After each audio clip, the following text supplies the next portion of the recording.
Well, guys, welcome back to the GBM podcast. We are in a very interesting location today with a very interesting person. Jeffrey Thomason, how's it going? It's going great. It's I took a 20-minute nap before when you messaged. I'm on my way, and I was like, I'm exhausted. I've had 3.5 hours sleep, but I am ready to do this. So this will go very smoothly. Yeah. But yeah, so pretty much for anybody just tuning in, GBM podcast, we like to talk to just creative people who are doing cool streaming? stuff. No, it's not streaming. No. Okay. So if you say anything that you want cut out later, that's totally absolutely. fine. I'll be a nightmare with that. Yeah. But so pretty much, tell us a little bit about who you are and where we are here today. Okay, so yeah, I'm Jeffrey Thomason. I am one of the co-founders of House of J, and I've been in Houston since on and off 2013. Came out here originally to do just like activism stuff, and stumbled across various house spaces and farms and stuff to volunteer at. And then I was working with a friend, Derek Bros, who was a community activist in Houston back in like 2013, 2015, and left my old volunteer position at a farm and moved in here. When he was a journalist, he did a thing called the Freethinker House, and this was originally the Freethinker House 4, I think, or 3, and we did that for like a couple of years. We did the odd show, and then Derek moved out to focus more on like journalism, living on his own, and me and Johnny were left over. So we were like, we want to keep doing this, but let's make it more on music. And then we came up with the name. We threw out a bunch of stupid names, and we're like, our band is Jumbotron, your name is Johnny, I'm Jeff, or let's just call it the House of J. Yeah. So since 2018 or the end of 2017, I can't remember. We've just been doing steadily growing the Houston music scene, the DIY space, just kind of taken over where a few of them kind of fell off. Like there was a place called La Playa that kind of just turned into shit. And so we just took up the space. It was mainly like street punk shows and crust punk and a few other things here and there. And I was like, let's get everything together. Let's try and get all the genres out here, rather than just focusing on punk. So we did punk for like the first 6 months or so, but then we started working on a formula to get like every genre out, and it's been kind of thriving since we adopted that. Nice. And so what kind of genre would you classify El Jumbotron as? I overheard someone having a conversation after we played at the White Swan, and they were like, it's kind of mush. It's just a mush of everything. And I think that's it. It's just whatever the fuck I want to play.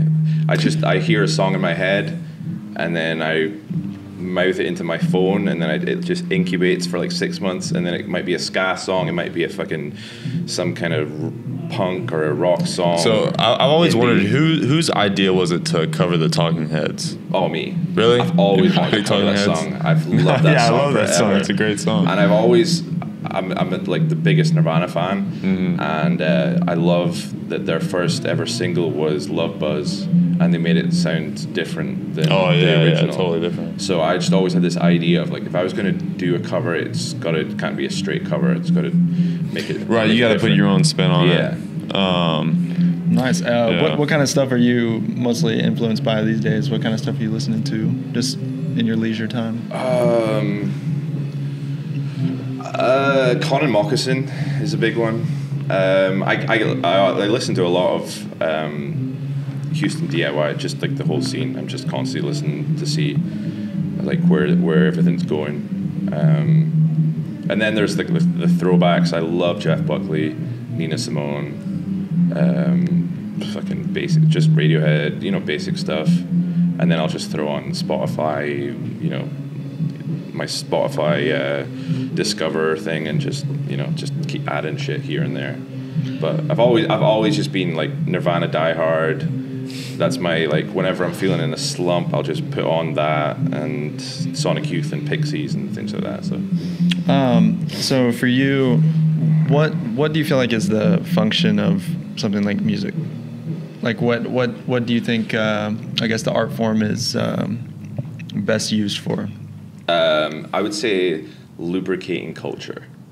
Like, it's like, if you want to bring people together, then, like, you need music to be in the mix.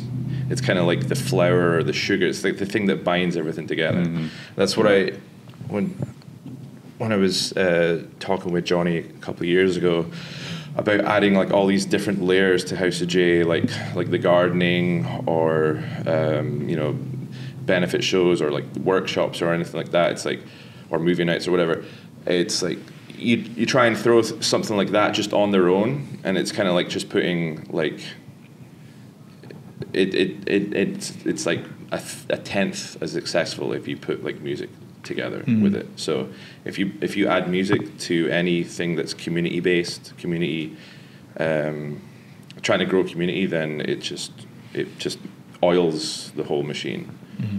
What like, let's say overnight, all of a sudden you just magically lost the ability to get to play any kind of music. What would be your kind of your conduit for your creative urge? Oh shit! I'd probably just kill myself.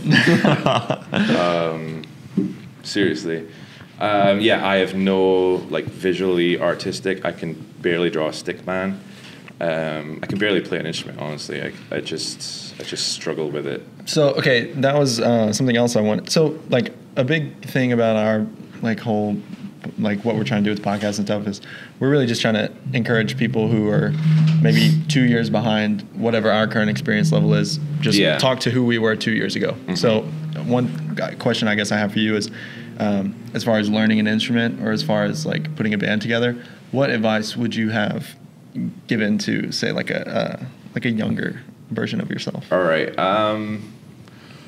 If I was to, like, go in a time machine back to me and Johnny back in, like, 2018, mm-hmm. Like, for starting a band. So you could kind of take it in whatever direction you want. You could say starting a band, or you could say learning an instrument, whichever one of those is more interesting. Definitely Nirvana is a great starting point, because Kurt Cobain, wasn't the greatest guitarist. Everything's just power chords. But I mean, I think it's kind of symbolic of just pop culture. Like, just make shit as easy as possible. Don't overcomplicate things, and just find the melodies, and that's basically all. That's all Jumbotron is. It's just a bunch of, like, hooky melodies that it's very easy to play. What's your thought on, like, a band like the Ramones then, where it's like they made a career of just straight up power chords and the simplest shit ever? Yeah, that's exactly what I would say is, if you're starting out, just start at that point. I think a lot of kids do that. Like, they'll start off in, like, either like a hardcore punk band or a punk band, and then if once they've kind of done that, then if the better ones, like, go on to shoegaze or math rock or whatever. I would die if I was in a band where you actually had to have talent. Okay, so question about Kurt Cobain. So have you seen the video of him? I'm sure you have, where he's like, I don't know any chord names. I don't know any of this. I don't know any of that. He's talking about music theory. He's talking about music theory. Music theory. I feel like, first, I heard that was one of the last interviews that he had given. But how much do you buy that? Like, because, like, him saying that he doesn't know any, like, I completely honestly. Really? You're pitching that like you think he does. Okay, personally, I feel like for him to have written the songs that he wrote, he had to have known what an E chord is. Like, it's not like he doesn't know. It's a power chord. Anyone knows what a power chord is. Right. Like, okay. I do believe that he probably wasn't all worried about like, oh, this is the, this is an Ionian scale, like all that. Right. I'm sure he didn't know any, or I'm sure he intentionally didn't care to learn any of that stuff. Yeah. But I don't know if he just didn't know anything. I feel like some of that. He was also him. Unemployed, so he just spent all his time just learning guitar. So I'm sure once your fingers like just hit all the fucking strings for hours and hours and hours, you're eventually going to hit. Oh, that's pretty. That's pretty too. Yeah. That's pretty too. And then you get all of a sudden you got 9 chords. Yeah, yeah. So, have you ever taken the 16 personalities thing? Have you ever seen like what's your Myers-Briggs personality? Oh yeah. What do you remember? What you got? I did it once like 7 years ago. I'm INFJ. Okay, cool. Yeah, I heard that's the rarest type. That's cool. So what is an INFJ? Like, what does that mean? In your case, because I'm sure there's different.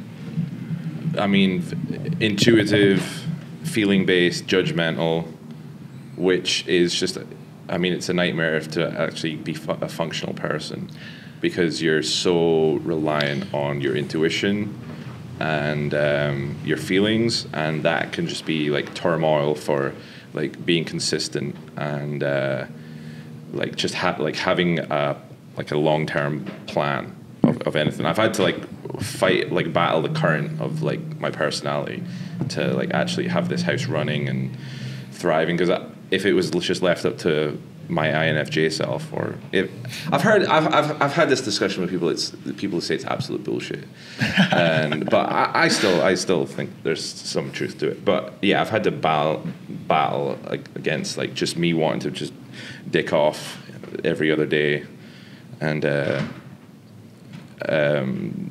luckily me and Johnny sat down, read a bunch of fucking self-help books, and honestly nice. we read like a dozen and just applied that shit to our lives and the growth of the house, and that's the only way we could have done this nice. Functionally. Otherwise we'd be like the other DIY spaces that kind of fell off. So as far as like, it sounds like you and Johnny, like reading is a big part of, kind of you guys' I guess life or your routine, or however you want to put it.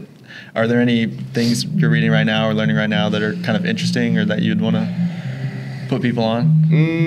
I'm not really reading anything right now. I mainly just listen to fucking comedy podcasts right now. My life is like, since the house stopped doing regular shows over the summer, I've not been the most productive. I've just been like kind of working on poker, and that just like fills my days, and then I fill those hours with like listening to comedy podcasts like Bad Friends or fucking scrolling TikTok or whatever. I have a lot of ideas burning in my head of like what shit I want to do on social media for House of J going forward once we start to open up again, but no, not being like productively reading or anything like that. What about yourselves?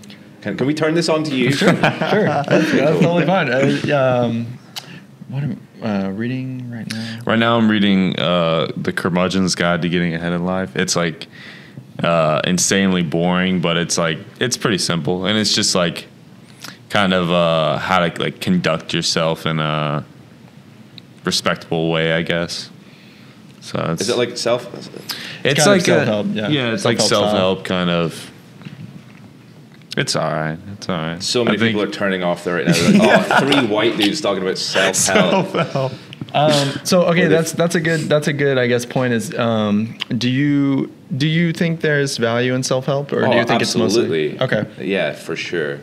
Because I think that kind of shit should be taught to kids at a very young age, so that you can actually develop those. It's kind of like how languages need to be taught at a young age. I think like all the principles of self-help should be taught to kids, so that they actually like form good habits, so that they can get their lives in order, so that they can, be functional adults. Like learning this shit as an adult is is like trying to like revive a fucking a half dying plant. You're just fighting against so many elements of like with mental health issues and like poor habits and shit like that. So it's kind of, I forgot what I was saying. Point made. Speaking of the I and the INFJ, I also, anytime I've taken... What are y'all? I forgot. I've taken it... I've taken it a couple different times, and I've gotten ENFJ and I've gotten INFJ before, and which is, I do wonder to what degree like a personality can change. Do you think that over the course of a person's life, a personality can experience? Definitely, I think with like self-help, like it allows you to like step out of your just the mush of shit that's going on in your head and just build a framework, and then you can use that framework to like become more extroverted. Like, my social battery dies pretty quickly, but like at least I don't think I could be functional if I wasn't a bit extroverted with like the people that come here. Like, there's hundreds of people I know now. And so like say, just being in a kind of a nexus like this, being in somewhere like House of J, you got a bunch of different personalities coming through, you got a bunch of different faces coming through. How do you like make friends with new people? How do you like introduce yourself to new people? Because I know for a lot of introverts, myself included, sometimes something as small as just introducing yourself to somebody can be kind of a challenge. And like if you're making art or you own a space like this, like the social aspect of it is a huge component. So how have you pretty much, I guess, dealt with like introverted tendencies as a artist and as a space host? I think focusing on this space and just kind of approaching it almost like a kid in a playground. Like, you just want to make the place as fun as possible and have as much fun as possible. So like doing like making the pizza and like doing the house stuff, the show stuff in here, or like creating art exhibits and the fire pit with the s'mores and all this kind of, just creating a really fun place. And then people see like, oh, this guy is like bringing a lot of value to the community. They approach me, and rather than like me going out and like trying to make friends with people, when you're like, I guess when the space is welcoming, then it kind of creates an aura. Yeah, you become like magnetic rather than trying to like go out and seek people. So I just have people like come up to me at shows, have long conversations, and that turns into like, hey, let's go catch a show outside of House of J, or catch a movie, or get food, or whatever. And that's so when House of J, I know right now there's not as many how would you put it, there's not as many shows going on now. There are still shows going on, but when you're watching a band perform, what to you stands out like in an act? Just because I'm sure you've seen like a ton of acts over the course of your life. What really like to you makes a band or an act like really stand out or like kind of stick with you? It's kind of like the Nirvana formula. It's are their songs catchy? Is the songwriting good?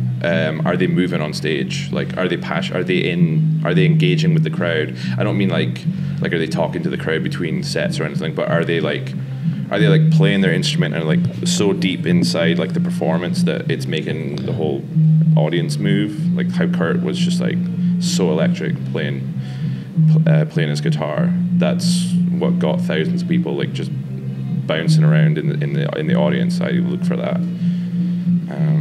Just someone who's just very intense. Okay. And then like as far as are there any like Houston acts that right now you like are particularly interested in?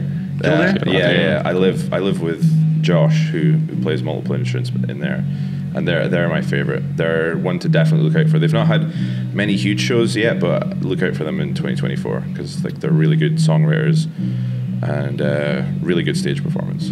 What are some like mistakes like that a lot of kind of younger like up and coming bands make that you see the most often? We're asking because we are a very young band and we want to know, what to not the pitfalls, do, I right. guess. What are mistakes? I don't know. Or maybe what's something that you've done that you're like, shit, I should not have done that. Or just done it differently, or... I would say the kind of shows you play is important. Okay. I think if you're a starting band, like, yeah, taking show offers is cool, but I think if you really want your band to stand out, then like be the booker, and then you can start kind of like curating the show to be like how you want it to be, rather than being on a bill with like, oh, I fucking hate this band. Why are we on this? Why are we on the bill with this band? And then, or like just just playing shows for the sake of shows. Like, I would rather just practice, honestly, at this point, than play a show with bands that I don't really care for them. Like, I've seen them and they just don't do it for me. I would say if you're starting out, then be a booker, and even if you don't have a space, if you can't afford a space, just fucking pitch together and get a generator or whatever and play at a skate park or something. But play with your friends, have fun, and go from there. And just if you think of all the most successful bands in the scene,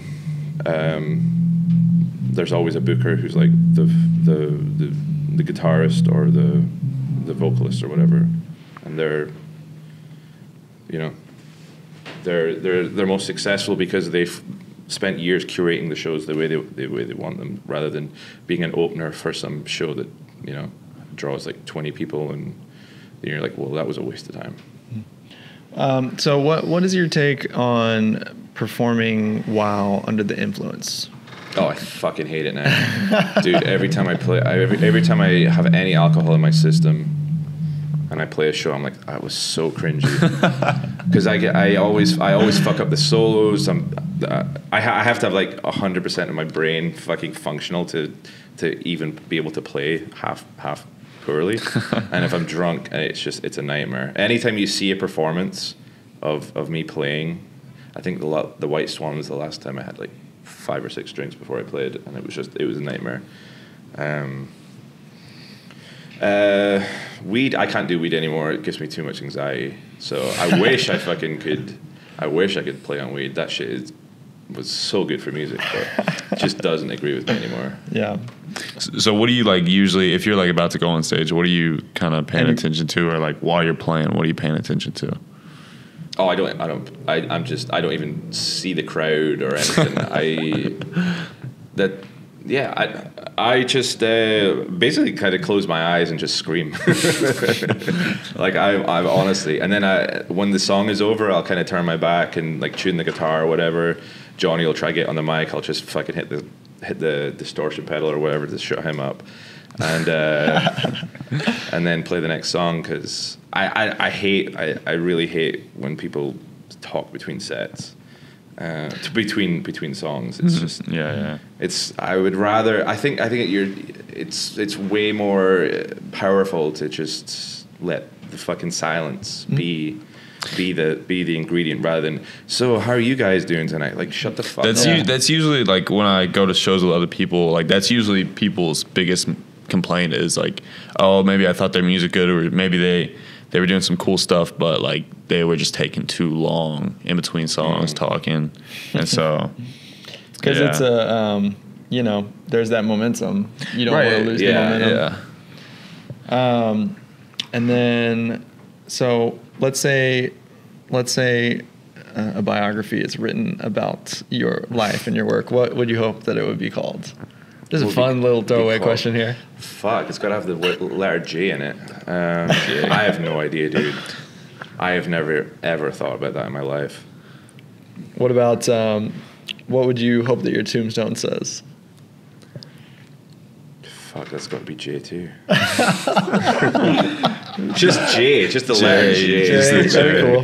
Here lies J. And then as I was watching the other interviews with you guys, one question was just burning in my mind, which is, what do you guys wish that people would like ask about during interviews? Because I never want to bore whoever our guest is, you know. And I feel like a lot of times, like, a good interview is one where like the person actually gives a shit about what they're being interviewed on. Mm-hmm. So like, to you, what do you wish people would like ask you about, or what would be interesting?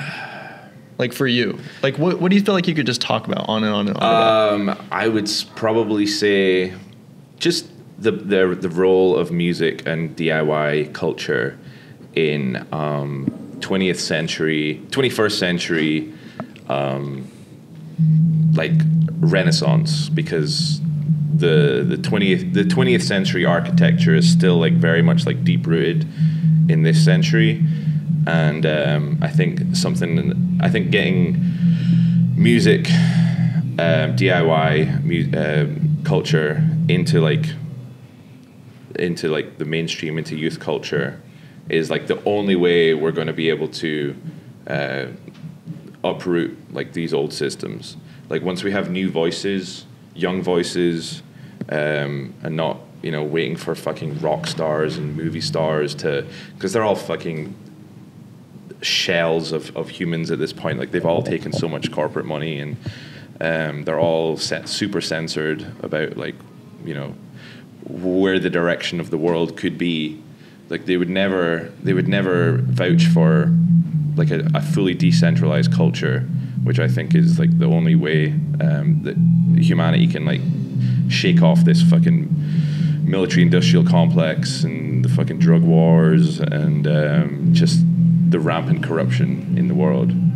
So it's a very small seed right now, DIY culture, but I think if you allowed it to get some roots and start to grow and bloom, that it could be a catalyst for a fuck ton of amazing culture, in like just the architecture of it, like decentralizing culture, empowering the community, the individuals in that community, getting it out of the grasp of like these, you know, whether it's like corporate governments or big business or whatever.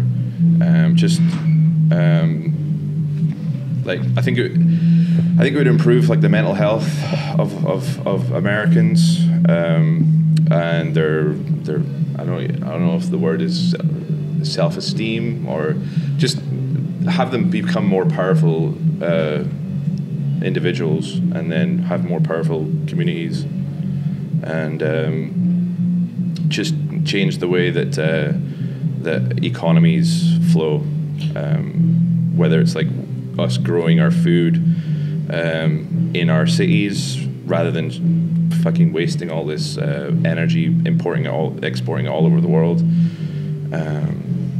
and you know, the way we manufacture, you know, decentralize.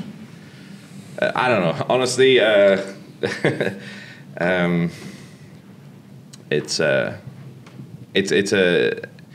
It's kind of like telling someone, what do you think the internet would look like in 1998? Like in 2023, what's the internet going to look like? And you're like there with your little website. You're like, it's going to be amazing. I promise you. Yeah. Fuck television. Like fuck all these executives telling you like their version of the news. Like if we get the news from the internet, and then you'll have like people, oh well, what about the fake news? But there's so much truth when you put the microphone in the hands of the people who are actually experiencing it, like what's kind of happened in Palestine, for example. Like that shit's blasted all over TikTok. Like you've got the mic in the hand of someone who's actually being bombed, and they're saying like, "Hey, there's a genocide going on here," and then you turn on Fox News, and it's like the IDF or like the freedom fighters, you know, trying to kill all these terrorists, and then you see like, oh yeah, that's because it's infected with billions of dollars of propaganda. They're selling an agenda. They're not telling you the truth. Whereas like the truth will come out when individuals are empowered, and community DIY culture is like as I said, when you asked like why is music or you know what is music, what's the function, then that's like it's going to be the oil that lubricates like the new renaissance in the 21st century. Once we finally start to realize, have a plan, like this is why I'm so fucking rambly, is because my brain, my INFJ brain, like just constantly just sees like all the things and it forgets like, oh, you should have finished that sentence first for Benson there. Like I see like a decentralized renaissance in the same way that an internet has replaced television. Like if we can start to imagine the restructuring of culture, of society, like the way the internet has completely obliterated and made obsolete television, then we'll start to like, oh fuck yeah, like let's start to do that. Like there's actual real solutions there, rather than just waiting for a politician to say, oh, when I get into power, I will punish these guys on this side of the aisle because they're the cause of all the problems. Yeah. And then they get in power and then they only like deliver on like 2% of their fucking manifesto. And then everyone just grows up apathetic and nihilistic. Mm-hmm. And imagine a 5-year plan like of community growth versus waiting on a politician to grow your community. Like disappointments over here, 5 years of community growth is like 5 years of what we've done here, like taking it from like 20 people coming out to our shows to hundreds of people, and then there's like dozens of bands and dozens of artists and photographers and videographers. Like that's only after 5 years. Like imagine like 20 years of this. And what I see with the DIY scene, what I see with all of this is like we got people out in the yard. They're vending. They're it's stuff that they've created with their own hands. It has their craftsmanship. It has their touch. It has their love in it. And like in a DIY space or like a community like this, you know, there's so much value being created, mm-hmm. and people really genuinely find a lot of purpose and meaning in the work that they're doing. Because there's plenty of labor that goes into it. Oh yeah. But it's like people's like heart and soul is in the work, and I just think that makes it so much more, first of all, valuable, but then second of all, like purposeful and fulfilling and all these things. But where are we at on time? So we're at about 33 minutes here. Jeffer, you've been like a huge pleasure to have on the pod. And is there any last things that you'd like to cover before we when's this going out? So I plan on having it out either tomorrow or Tuesday. Oh shit. So yeah, it doesn't take very long at all to edit these. That we kind of design them that way. We want to be able to get them out quick and yeah. First of all, I apologize for blabbering. That's just something I do. It's a podcast. That's what a podcast is. Just scatterbrained. But come out to House of J on the 1st for we've got a birthday show on the 1st, and on the I want to say the 9th, no 8th. Is it 8? No, sorry, the 10th. 1st, the 10th, and the 16th. On the 10th, we've got a benefit show for Palestine, and on the 16th, we've got Garth Fest, which is going to be like an indoor-outdoor like acoustic-y jam show. It's going to be really fun. So yeah, we're starting to pick up again. It'll probably slow down again in January and February when it gets too cold and miserable to do shows. But yeah, we're picking up again quickly for December, and then probably back in full swing in March. Cool. Right on. Well, yeah, you guys heard it here first, and we're actually about to here this evening. We're going to be going and talking to Johnny. So you're going to talk to Johnny? Yeah. Oh shit. Yeah. I hope he doesn't see this. Is there anything that we should bug him about whenever we see him? Because you've known him far longer than we have. I would say ask him about the self-help stuff. Okay. Because that was a big part of our growth. I showed him 7 Habits of Highly Effective People. This is a quick story. I showed him that, and we actually went. This was actually pretty cringy. Like we went on this shocker. We went on this tour with our old friend Derek, who got paid $10,000 by this guy called, he's known as Bitcoin Jesus, Roger Ver. This was like back in 2015 or 2016, to go talk about Bitcoin and decentralizing currencies and shit like that, getting away from fiat currencies. So we went around the country. We went up to California and Salt Lake City and Colorado and shit like that, talking about that book. And we only read it like 3 months ago, but Derek was like, well, you need to talk about something. I was like, all right, well, I guess apply the habits of seven habits of highly effective people to growing culture. And we barely like we knew the habits, but like we barely had enough knowledge to like give like engaging presentations. And there would just be times where we'd just be blanking in front of like 50 people, and it was so embarrassing. And then people were like, that was really good. I'm like, no, it wasn't. It was so bad. That sounds like a good experience. It was a fun experience. Is there any like recording of this? Any Thank film? fuck there's not. Oh no. Thank fuck there's not. No, that would be We're gonna so scour much. the internet for Please don't. the smallest soundbite. And then that was actually some of the first Jumbotron shows, like with our very first drummer, who was Johnny's workmate at UPS, came and played it. And we were playing like little tiny farms in rural Texas to like 20 people. There was one time we literally just played to like 20 chickens and like 3 people were like, what this is a show, I guess. But yeah. Yeah, I remember you telling me that story. You said that the chickens enjoyed it. The chickens did enjoy it. But all right, well, yeah, thank you, Jeffer. This has been super dope, and yeah, guys, GBM podcast. Tune in next time. Thanks for watching.